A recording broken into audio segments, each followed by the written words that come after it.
Greetings, fellow travelers, and welcome to the Way of the Showman, where we view the world through the lens of showmanship. I am Captain Frodo, and I will be your host and guide along this way. Today I reread an essay. In fact, it was the essay called In Defense of Children, which makes up episode 5 of The Way of the Showman, something that I wrote during the pandemic. And it's interesting there that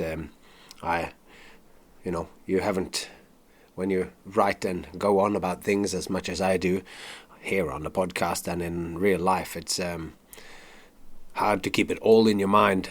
But then as I read this, I realized that this idea to live playfully, that this is very much embodied. It's like this episode 5 in Defense of Children is a call to arms for this entire season that we have been doing now. You see it in seed form there, what I have fleshed out now over what will be 30 episodes or so, where I say that I have to, talking about hope and new life and a way forward in, this was during the pandemic, and that my daughter, being an inspiration and a reminder not to get overwhelmed by the future, and that I have to face it playfully. I go on in this one about play and playfulness and why it is so important. It's how one is when one is in the moment, and when things can be just fine and dandy in the moment, whilst if you look at the future or you think about your past, there will be things that you haven't processed and things that you still haven't managed to step through or take up as a part of you or accept as a part of you. So whilst in the moment you might be sitting somewhere and everything is actually fine, and if there's anything that play does, it is to bring you into the moment and make things okay. When we are in a moment, when we do play, when we are letting ourselves go and caught in the flow, then things do seem to be all right. So this was my sort of discovery then during the pandemic, in those moments when I was actually perfectly content. We had enough food, there was enough toilet paper, all these things that we worried about in Las Vegas at the beginning of the pandemic.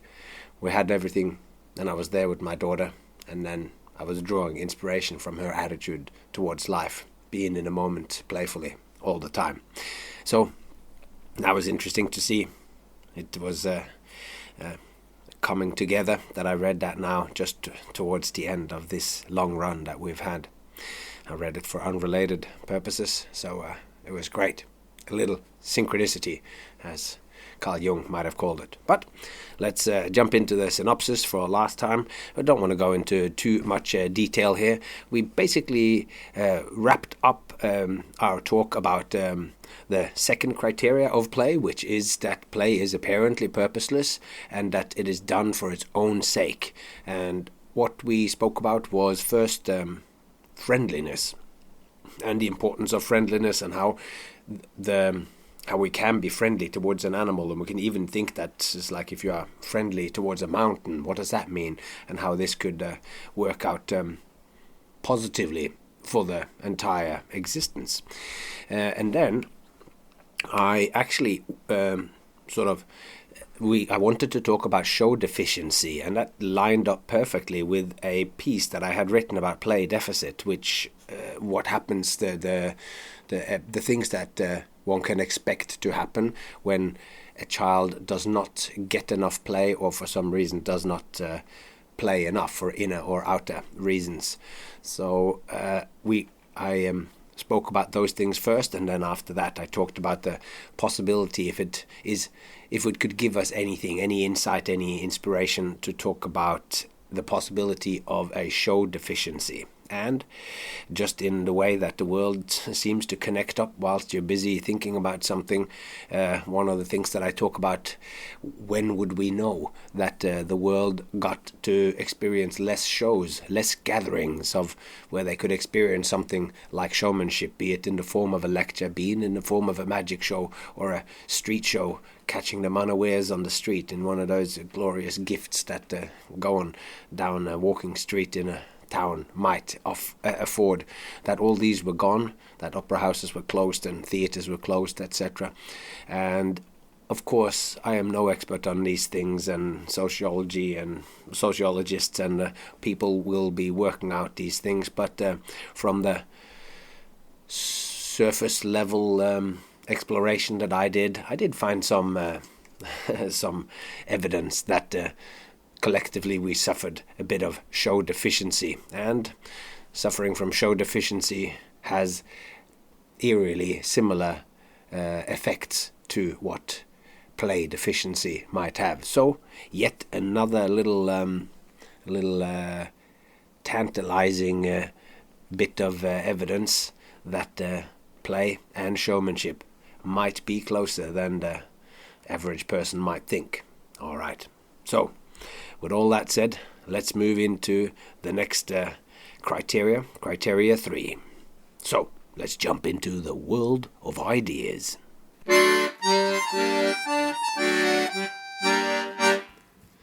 Criteria 3. Out of the 5, that's the one where we talk about play being self-motivated, thus voluntary. And I started off by mentioning something which I can't remember if I've fully quoted this before, but from James Cass's book Finite and Infinite Games, where he says, "It is an invariable principle of all play, finite and infinite, that whoever plays freely. Whoever must play cannot play." In viewing showmanship in the light of criteria 3, I see an interesting tension, a possible discord, or perhaps a disharmonic chord. On the surface, it's in full accordance. A person buys a ticket, she is motivated by criteria 1, fun and enjoyment, curiosity, and whatever other hopes for the show that might tickle her fancy. And it is entirely self-motivated and voluntary.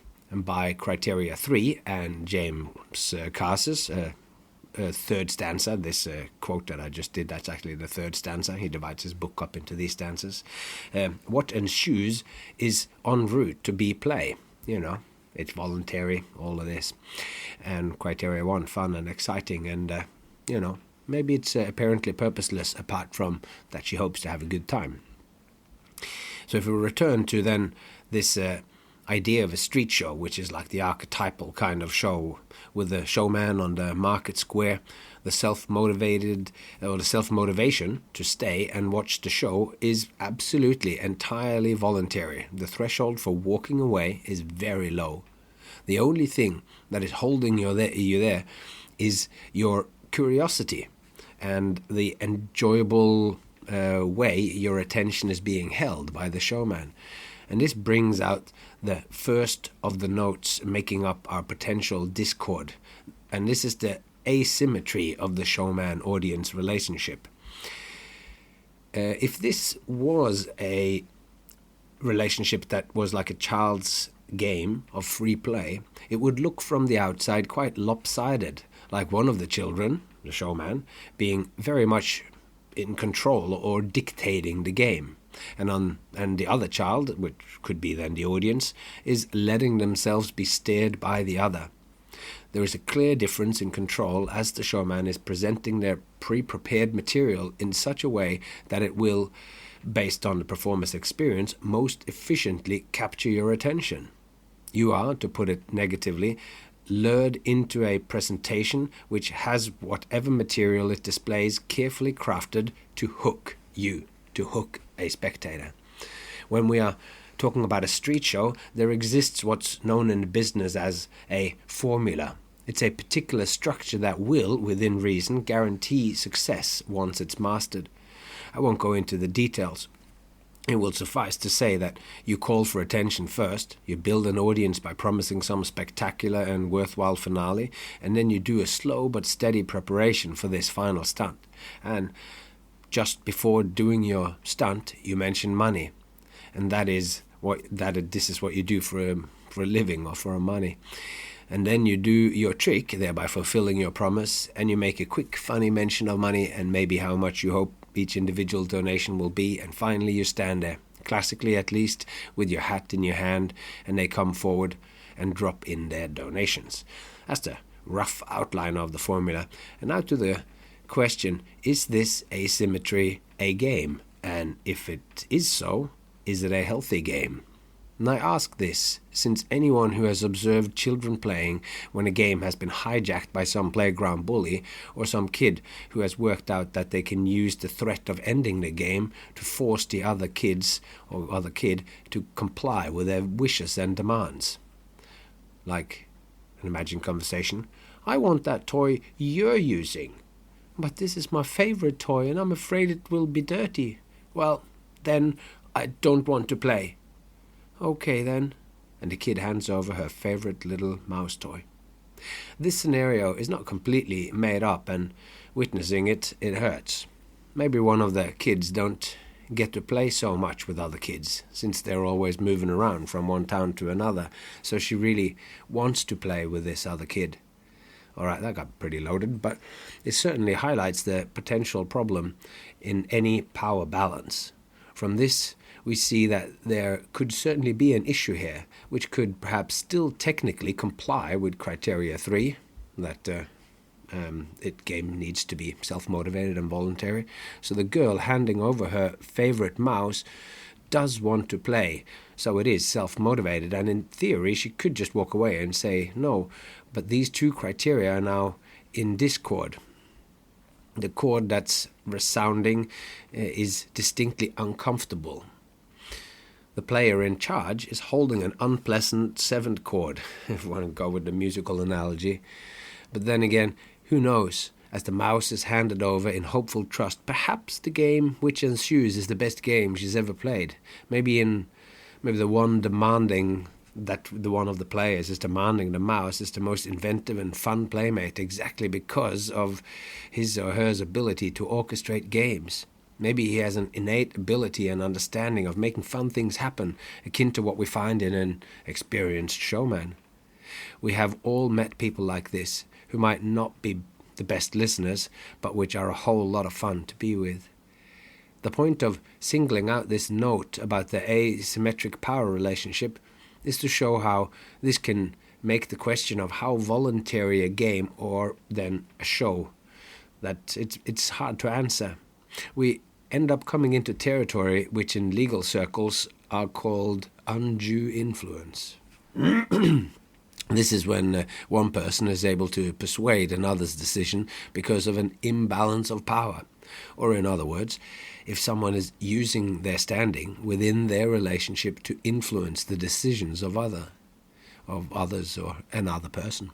We are now in brainwashing territory and have slipped a little far outside the scope of our examination of whether criteria 3 of play can be said to resonate well with showmanship. But I do believe that even though we have asked some big questions and explored the discord, it might actually be that although we have found that shows naturally has an imbalance in the power relationship we have throughout, like our examples, we've always, from both shows and a child's point of view, seen that this power imbalance is baked into both play and showmanship. The power imbalance, and the play, it can go both ways. Anyway, as we already indicated when imagining the game with the mouse, and also when we spoke about the risk in play in an earlier episode, and how games that push our boundaries just enough are often, and very often, the most exciting and gratifying games. The push and pull of power and the ensuing negotiations are found in play and in shows, and sometimes these can be the most rewarding things. And I play, of course, with it myself by being within the territory of entertainment by unease, When I say, oh, I'm going to attempt to squeeze myself through the heads of these rackets, and along the way I will be doing a dislocation. And then people go, I don't want to see that. But hopefully I can sell them in on my fun and games, and they're laughing already, so that they will stay. And then at the end of it, they are actually very thrilled, because the fact that there was something uneasy about this that turned out to be okay after all feels like then we've actually grown together. We've pushed through something. So definitely possible in shows and in games, as we've just said. So picking up on the idea of the kid who uses undue influence to get the mouse, but then goes on to orchestrate the best game, this is in a sense a whole subgenre of games. The specific example I'm thinking of is the tabletop role-playing games, where the so-called dungeon master, the person in the role-playing games which functions as a storyteller and also a referee. The dungeon master is the axis upon which the whole game, or the whole, what is it that they call it again? They call it a campaign, that it revolves on. How fun a game or campaign, as it's called, is. This is overwhelmingly hinging on the skill of the dungeon master. One aspect that's hard for the master is to keep track of all the rules. Role-playing games like Dungeons and Dragons have so many rules, because as we know from Criteria 4, and which we will get to in a bit, all play has rules, and the dungeon master needs to know them well enough to not kill the game by constantly having to look them up. A great dungeon master is very much a showman, someone who can keep the internal experience of his players in mind, who can keep all the different characters in mind, and through improvisation around his pre-planned campaign, make it all come together and develop so it's fun for everyone. That, to me, is exactly what a showman should do, and in this light, a show could very much be play, of the same particular kind that the tabletop role-playing game is. I intimated that there were more possible discordant notes in our Discord. The other note is closely related, as it is to be expected if we remain within the musical chord analogy. Let me go back to where we started. Someone buys a ticket, completely self-motivated. They go into the theatre and sit down, then the show starts. It comes at them whether they like it or not. And as they say at the carnival roller coasters, you've bought the ticket, now you have to take the ride. And we have here the exact situation from the previous note, that this is not a genuine and equal play, but we have discovered, this might not be a problem. So what point am I actually making here? Only that since the show is more unidirectional than even role-playing, are we back in iffy territory, or meaning that it's like this aspect of the show being self-motivated that it might not quite fit? Is this the case? I don't think so. There are certain ways, following rules or norms, which varies whether the show is a rock concert, a theatre play, or a religious ceremony for that matter. Clapping, singing along, laughter, vocalized call and response, gasps and expressions of emotion. And these are all things which happens at any live performative events, which is a large part of what makes seeing a band live, or even seeing a movie in a cinema, makes this experience greater than if you do it all by yourself in your own house. It is a very different experience to see a comedy alone in your room and then together with a whole bunch of people at a cinema. I think the latter experience would almost rank higher than watching it alone. The participatory nature of comedy gets increased dramatically when there are more people sharing the experience, and we are dealing with a role-playing game scenario where the relationship is more like an engaging monologue than a fully fledged and equal-footed conversation, even though everyone is actually participating imaginatively in it. But the thing about a show or any performative event is that by relinquishing control, you can find yourself moving into territories you would not be able to access without letting yourself be led there by someone else. And this brings in trust. And as we can see, this trust is, of course, connected to the game of giving away the mouse. It's connected to when you sit down, that you trust that this is going to end somewhere good, so that you give yourself over. Because it's imperative that the showman on the market square, going back to that picture, radiates a trustworthy nature.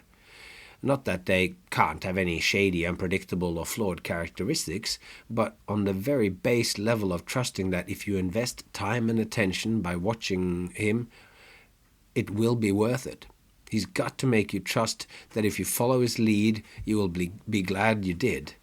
And the showman might look a little wacky. Maybe their hair is collared and styled with jaunty collars and cut, and which often is the case. And maybe you're like me, not positively kind of inclined towards people that I don't know, that accosts me in the street or wants my attention, just as a sort of general inclination.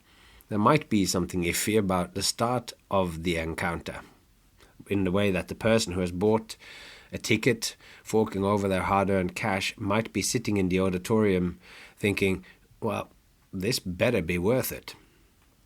And I've heard that it's a rule in jazz, for as much as there are rules in jazz, that you should never linger too long on notes that are a minor ninth over whatever chord you're in when picking out a melody.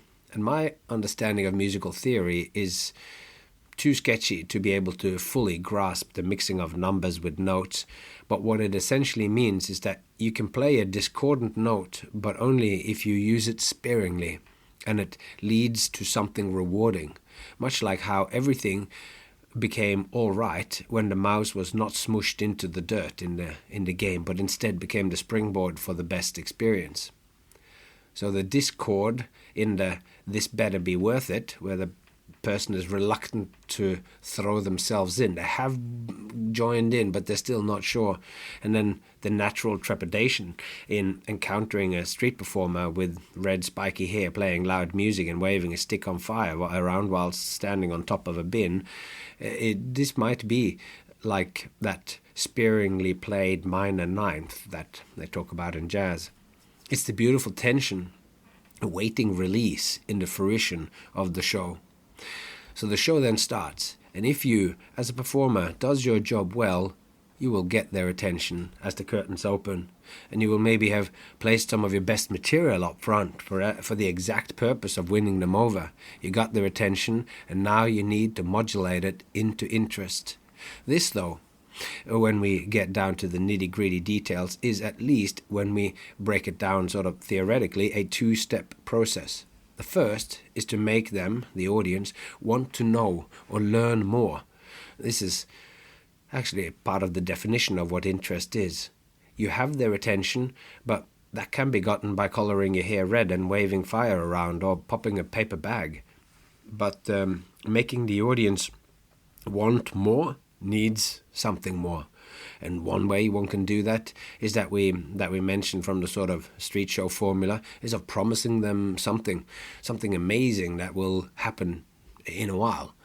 But it can also be thought of as a story, or indeed it can be a story, whether it is in the form of stand-up comedy, a skit, or any kind of more abstract narrative structure. Like a magician going, "Here I have a little red handkerchief. Watch as I push it into my closed fist." There is now a promise, attention, and expectation inherent in what happens. And the fact that the person is a magician, you have your ideas of what might happen now with this red hanky. The interest and desire to know more can emerge encountering, it can emerge in encountering an intriguing or a likable character. And you might find yourself relaxing and enjoying spending time with that person on stage. Like if you're actually getting into just the actual encounter, like if this person who's out there that through their first 5 minutes or whatever of the show, that whatever it is, whether they're doing high skills or they're doing tricks or they're blowing your mind with crazy juggling, and whatever that thing is, if that person seems to be endearing to you and that you are relaxing, then you might want to spend more time with that person. And all these kind of aspects, and that's of course a highly favorable thing, but these aspects can instigate what I call the leaning in the audience, which is what I take as a sign that they are hooked, that they want the show to continue. They want to learn and know more, which is that interest. It's that they literally lean a little bit forward when you go, and now, are you ready for the next thing? And they lean in, they're going, what is happening? Or that is a wonderful point to be in, when you feel like, I don't have to push them or pull them, for that matter. Like, at some point the show starts to roll, it starts to go downhill, and you can pick up speed together when they stop wondering about this, whether this is going to be worth it, and let themselves come along for the ride. So once they've done that, once they've leaned in, then there is one more step. But before quickly mentioning that, I want to just point out the point I have been wanting to make all along, which is that in this moment, when they lean in, the show once again completely fulfills the self-motivated part of criteria 3. So that's the key thing, how I solve this kind of this imbalance that we have when we think of the showman just standing in front and just pushing out their show at the audience who sits there just receiving. Whilst I think in that moment, when attention is modulated into interest, when it's not just the banging of paper bags and flashy colors and lots of movement and swearing and whatever else might happen that could just, the promise that somebody's going to dislocate their arm, all these things that makes you go, whoa. But when it modulates into interest, when you want it to continue, when you want to know how the story ends, then I think that the show steps into this territory where it is now fully self-motivated. And it never really was not self-motivated. The audience wants to be there or whatever, but still, it's not becoming full play until, not full play, it's not becoming equal play until this moment when they're genuinely leaning forward and wanting the show to continue, when they want to know what happens, when their mind races ahead as to the possibilities of what will happen with the little red hanky, with the lovers that you are telling the story of, or with whatever it is that the show is promising. So they have bought their tickets through self-motivation. They're in the audience voluntary. Then there is that minor ninth note in the melody where they perhaps aren't completely self-motivated, where they're going, I wonder if it's going to be worth it. But then as the audience leans in and want to know and learn more, we are back in full play mode.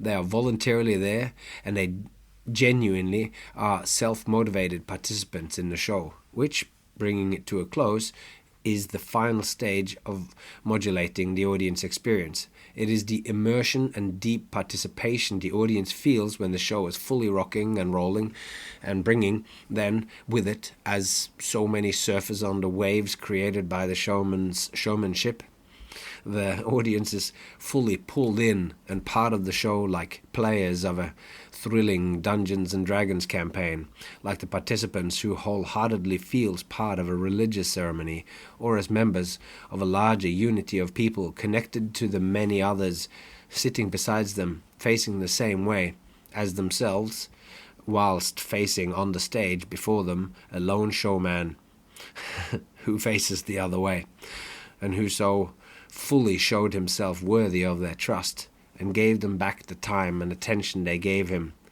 refined as showtime, as the best possible time one can have together. And in wrapping that up, I realized that I didn't quite mention that last step there. It just sort of blended in the end there. And the last step is that bit when they're leaning forward and becoming interested in how it ends, but then the last step is that full participation where they now are together with you, creating this, creating what I call the show. We have the relaxed field, and what emerges in this is the show. It's that thing which is between the performer and the audience. It's not just the music as it was when you record it and release it in a live album. It was the actual full experience from the audience who was listening to the music in the show or watching the show, and who then takes that experience with them. And that is part of what then changes their reality, because they have gone through this experience themselves, because they've heard these words. Those are the and what are the consequences of these things? You can change your life, you can continue to go on the same thing, you can just have had fun for the moment, and whatever that will afford you, we don't know. But it's through that participation of what happens after you lean in, and then once you're sort of leaned in and you've bought into it, then you can sit or lay or stay. Then it's not about being leaned in anymore, because now you're just fully participating, you're in it. And when you're in the show, then you are playfully in it. You're looking for what is offered by the person on stage. And if it's the kind of show, stand-up comedy, I just did a stand-up comedy gig the other day, doing my own stuff, which isn't just stand-up, but and there's this element of people responding. There was a low barrier, and people are just chatting and having a great time and throwing in their own ideas. So heckling, but it wasn't, in my case anyway, it was never negative. It was just little bits of in play, and in that process there, it feels like, yeah, they are feeling themselves so part of this that it seems okay to join in, and that can have its good and its bad sides, but in my case it ended up being quite fun. But that's that final step that I almost skipped past here. So that's not quite as nice an ending as what I have here about showtime being the best possible time that one can have together, but there you have it. And now, since this has just taken half an hour, I do think that I know myself anyway, I do like it when podcasts are longer, when I know that there are longer kind of exploration of whatever it is that's going on. So we're going to make this podcast a little bit longer, and instead of separating the criteria 3 and the criteria 4, I'm going to make it into one episode. So let's just get cracking on criteria 4, which is that play has rules. As much as we would like to say that art has no rules, what we do as entertainers does have a real human connection, which grounds us in the reality of the immediate response from humans experiencing our art.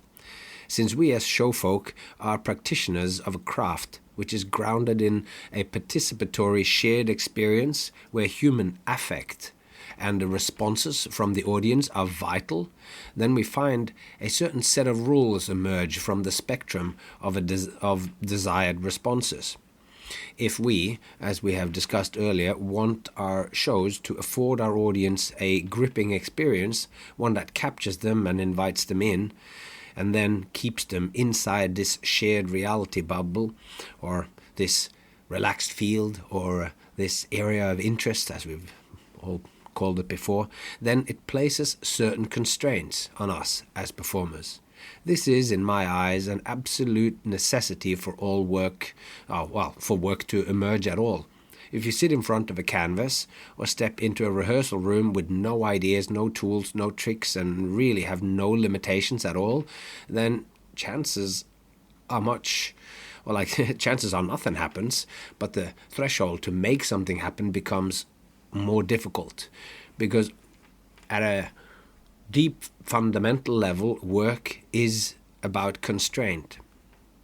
Only by making choices, like which tools or kinds of tricks you will use in a show or an act, or in life, if you don't know which ones of those you're going to choose to make something happen, then chances are nothing might happen. The longer you leave off making choices, the longer it takes for work to appear. Just like formulating a good and well-defined question is an absolute necessity to get an appropriate and useful answer. Taking choices, thus creating certain restraints, affords you a frame within which to create art. Once you have made those restraints, you can begin to work on the many and complex ways all the elements, such as tricks and props and tools, can relate to each other and to you, the performer. So, first we must restrain ourselves and choose something. And then we must begin to explore the relations between everything now made available to us through those constraints. Once our relational explorations have been made the final phase, then the final phase is kind of to look at the material and try to grasp the new whole which is emerging from all these relations. Like as if you have created a whole bunch of words and now you look for a beautiful meaning. A poem, if you will, in the discoveries of constraints and relational explorations, whatever that has yielded. And you're going to put it together now, so you have to shape it. Well, these are the things, So these constraints are, to me, it has the flavor of rules.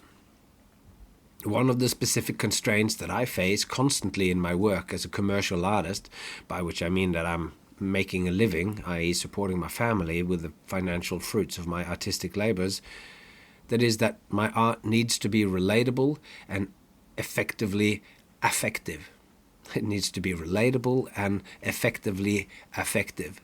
My acts and shows needs to be stimulating to my audiences in a rewarding manner, whether they are individuals or organizations which has paid me to perform for them. They have expectations to what will happen or what they will get out of the transaction. And to navigate this, my friend Jay Gilligan's idea that in creating a show, you always have to negotiate and you have to navigate what you want to do and express as an artist with what they, the audience, expects and want. A show is the resolution of these two factors. If you only do what you want to do and don't take the audience's point of view or their experience of it into account at all, you end up with pursuing ideas like doing your juggling with your back to the audience or even behind the screen so they can only perceive the sound of juggling. Well, this might be a valid exploration if the audience is in an art gallery and they're expecting some kind of conceptual art flavor to their experience. But in most other venues, the juggling act that can only be heard would be pretty much a kind of fuck you to the audience expectations, thus leaving them confused and soon perhaps bored. So in this, I find another rule. Listen to the audience, let them and their experience shape how you do what you do. So, and that is like back full circle to the constraint again that we have as a showman who wants people to be immediately engaged in what you do. Because if you are too self-indulgent or don't take that into account, perhaps they never lean in, and then maybe we don't achieve what's in the self-motivated voluntary aspect of criteria 3. In Nalle Lannela's book, The Clown Manifesto, from Oberon Books in 2015, which I have talked about multiple times, and that I first mentioned being very influential in formulating both the importance of play and connect as the two fundamental domains of a showman. And to Nalle and me, these are the two most important features for clowns, or for me, showmans. And as Nalle is writing specifically from the point of view of a professor teaching clown at Stockholm's University of Arts, and the showman is for me, because he's teaching clown there and helping people develop shows, or he was at the time of writing of the book. And there is so much overlap between Nalle and my ideas of the shape and form of how a performer presents their material or makes their shows happen, that as far as I'm concerned, the showman is a clown and the clown is a showman. Like any good metaphor, each has subtle and not so subtle unique qualities not fully shared by the other. But be that as it may, Nalle does not talk about rules or so much about rules, but he does stress the importance of the game, saying that a clown is always looking for the game in any situation. And Nalla describes that like this. What is a game? A game could be an exploration of a phenomenon or a problem that has to be solved. A game needs enough rules so that you can play, but not so many as to hinder the playing. As a clown enters the stage, he does so with what Nalla calls her bag of tricks. This is the props and routines and skits and gags that the clown can and will present. Yet the exact form that these will take will vary to a greater and lesser extent based on the games that can be found as the audience affords these games. So the clown enters with her bag of tricks, but most of all, she's looking for the game. She's looking for a game with just enough rules so that there is an understanding between her and the audience, but not so many so that it stifles the game. Games can be found anywhere and be anything. She walks in, but on the way notices that the musicians from before has dropped a sheet of music, letting herself be distracted by this and entering fully and wholeheartedly into this random but real discovery can become the seed of any number of games. Does she greatly desire this treasure and want to steal it without the audience or the musicians that are still packing away their instruments at the side of the stage without them noticing? Is she annoyed that someone has left their trash behind? Does she want to get the audience to become her orchestra and sing the music? Either way she goes, a game will emerge and rules will emerge. If she wants to steal it, there are rules that any audience in any culture knows. Thou shalt not steal.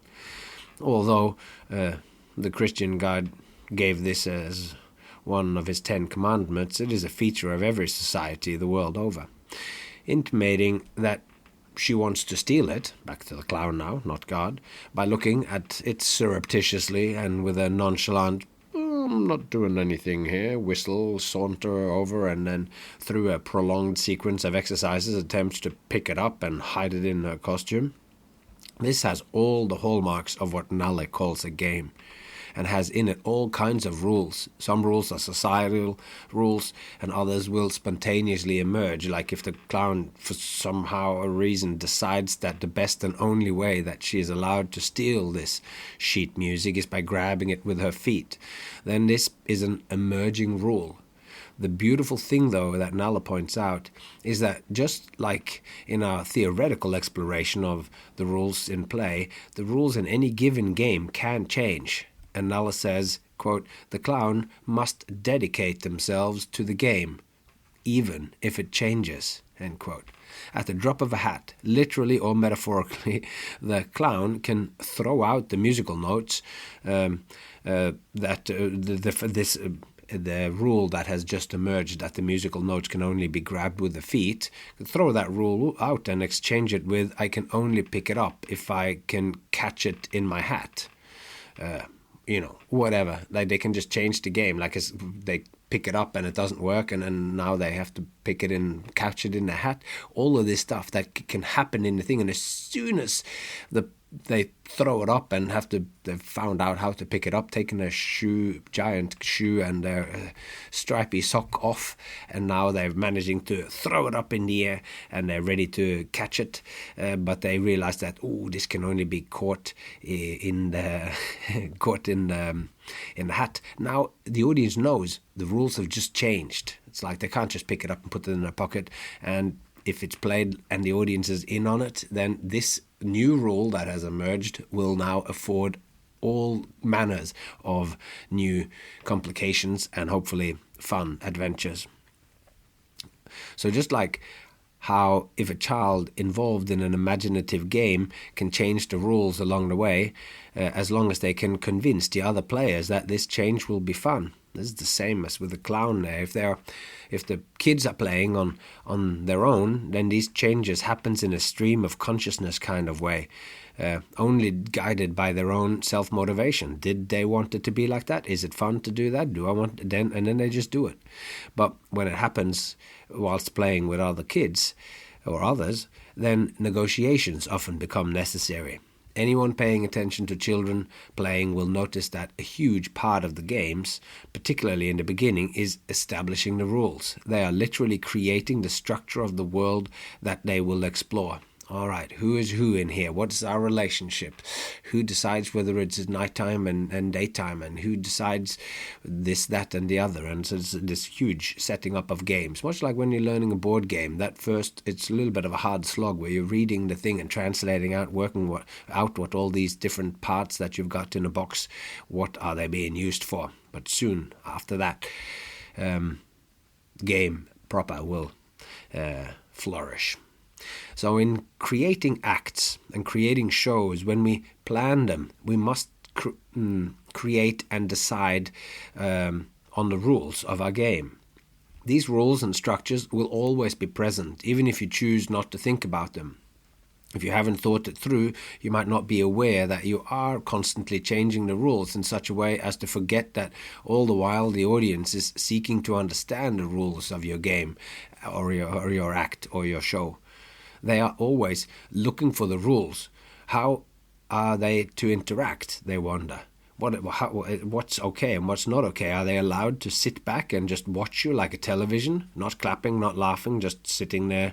Are they supposed to clap at every trick? Are you telling a story? Is there a connection between all the different things that you do? Or is it just one random thing after the other?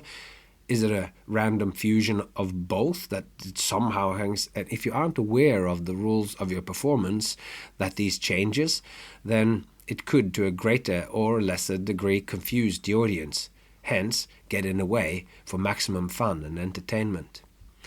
The rules are the structures which makes whatever is going on in the performance make sense.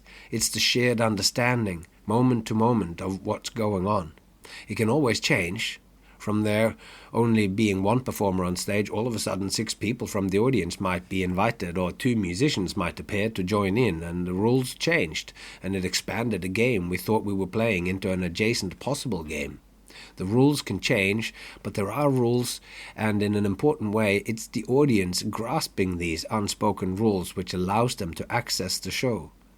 If they can't discern the rules, then chances are they're not quite understanding what's going on. Which is like that diminished 9 that we talked about in when we talked about criteria 3.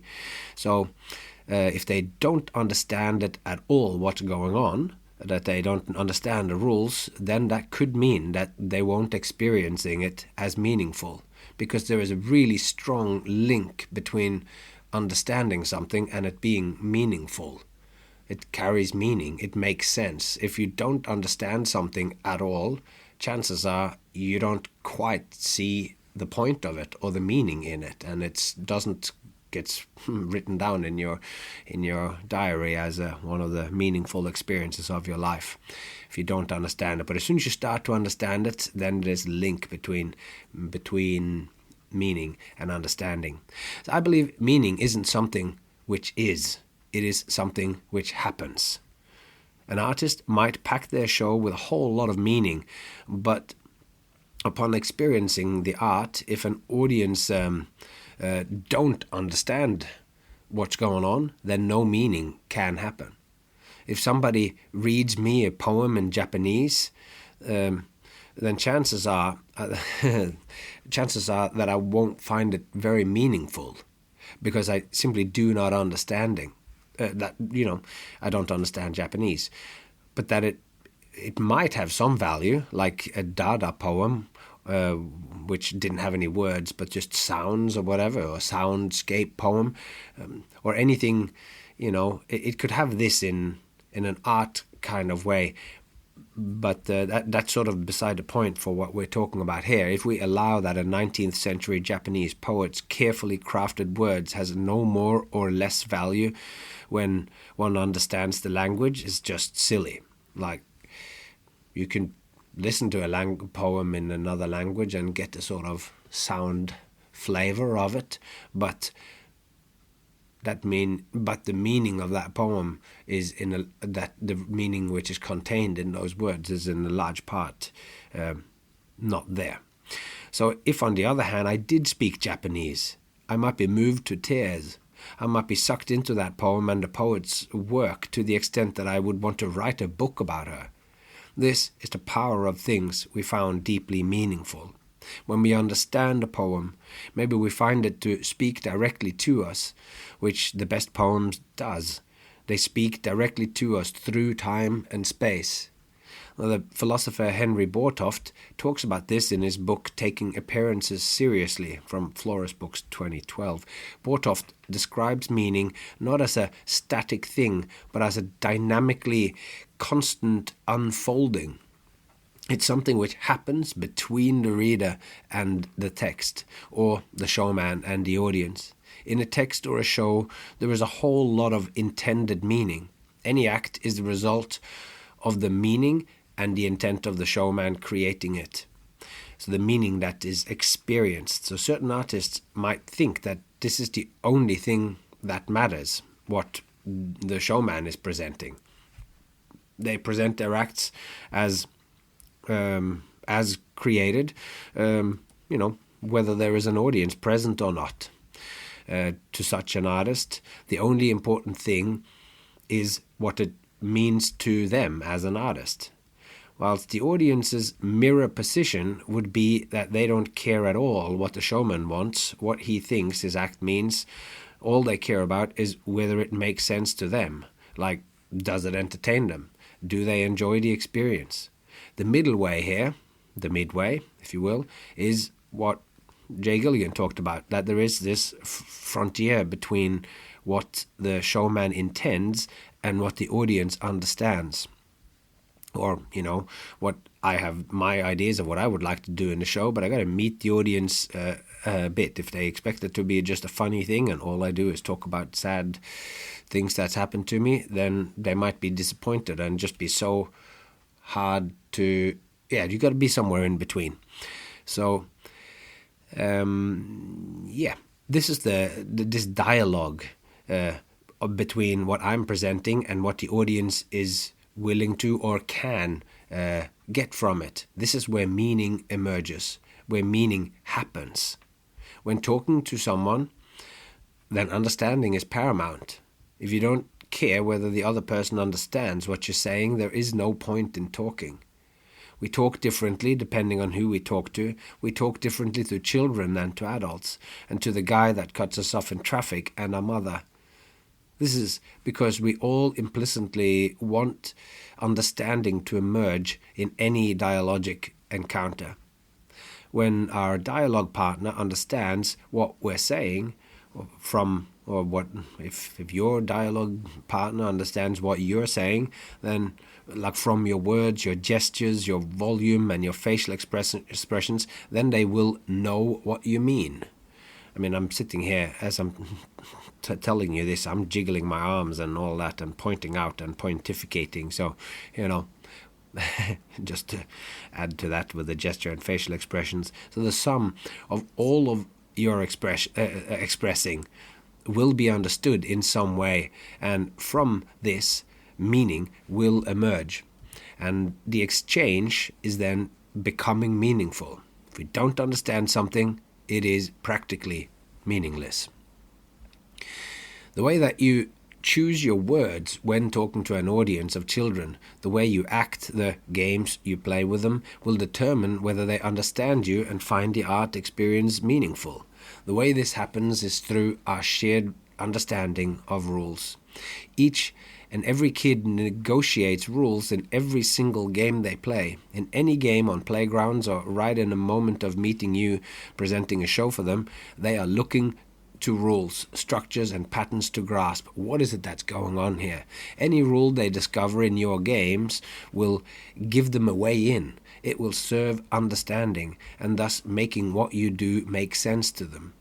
Breaking the rules, not conforming to what's expected of adults, what you're expecting from the children, is the greatest thing about rules. We're setting up the rules in the show and then we break them. That's the foundation of comedy. If you set something up, repeats it, thus establishing a rule, then on the third beat, changing it up on them by breaking the rule is the fundamental structure of jokes. Broken expectations, set up rules, then break or change them. This is the underlying game in performance, that establishing the breaking of all kinds of rules, and ones that happens only in the moment of performing, and ones dictated by the state or by decree and decency or nature. Whatever rules there are, like, break them and we got something exciting happening. But if no rules are understood as to what's going on, then we don't get that thrill and the joy of the breaking of the laws of nature. It's all of a sudden something that should not be floating in the air that is the breaking of the laws of nature. So each presentation of our acts and shows is not just a straight up passing on of whatever meaning and intent you had. The audience does not just automatically transmit its meaning to anyone. The meaning of it is not just in what you are doing. It is something which can come to life again, to emerge out of non-existence, as it is understood by an audience. And this is the miracle of being in the same place at the same time, sharing attention. Something you've created, a sequence of events that can be understood and become meaningful. Like my example with the Japanese poet, when something is understood as meaningful, it can change the world. And in this way, perhaps these rules and playing with the rules as opposed to playing by the rules is a nature of what play is, and it is a nature of what we see in a great show.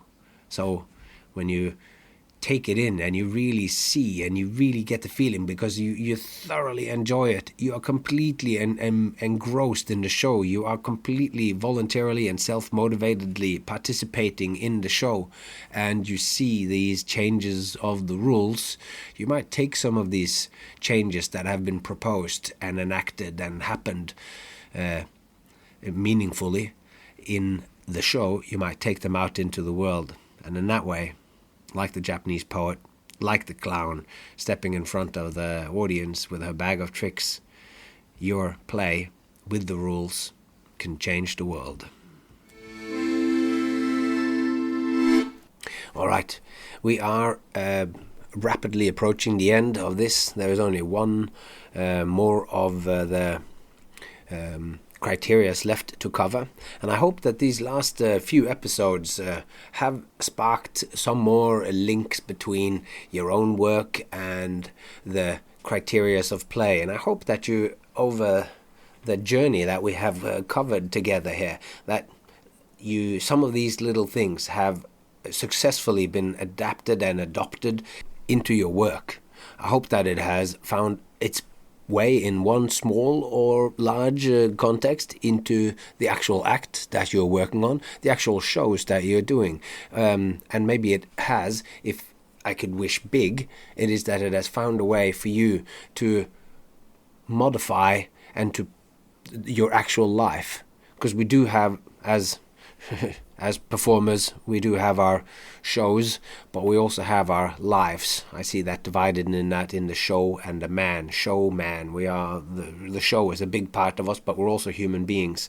The choices that we take have consequences for the ones we're hanging with, the ones we love, and for all of this.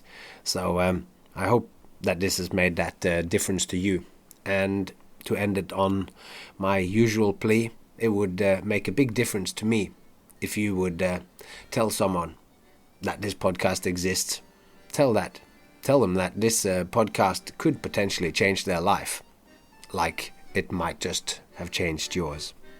So until next time, take care of yourself and those you love, and I hope to see you along the way.